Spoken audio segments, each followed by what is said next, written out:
Great day, teachers! My name is Pocholo de Leon Gonzalez, also known as the Voice Master of the Philippines. If you're a teacher, you need to hear this because your work depends on this. We're talking about your voice and how you need to take good care of it.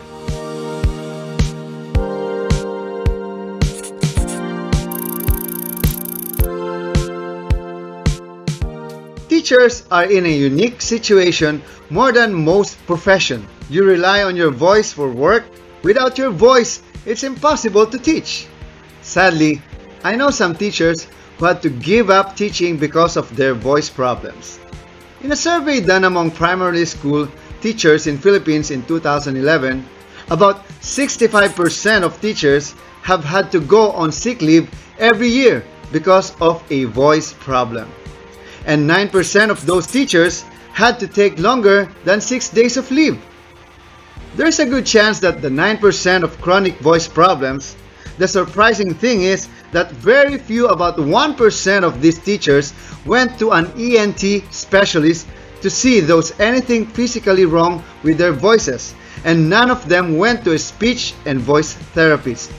Every teacher I've met knows someone in their school who has voice difficulties, whose voice gets worse through the day, who's always carrying a bottle of herbal tea and constantly uses a voice.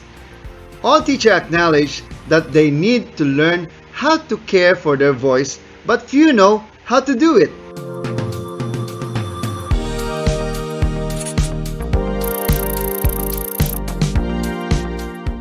Teachers also know that attending voice workshops can go a long way in helping you preserve your voice, yet resources can be sketchy and good voice training can be hard to find.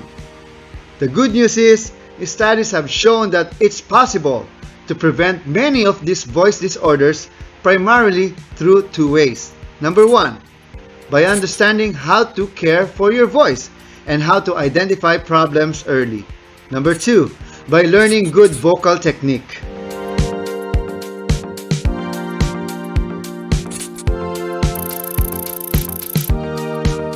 Vocal hygiene.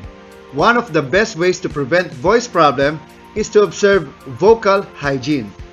Hygiene is basically any activity you do to maintain health or to prevent disease. In this case, your voice health. Once again, this is the Voice Master of the Philippines, Pocholo de Leon Gonzalez.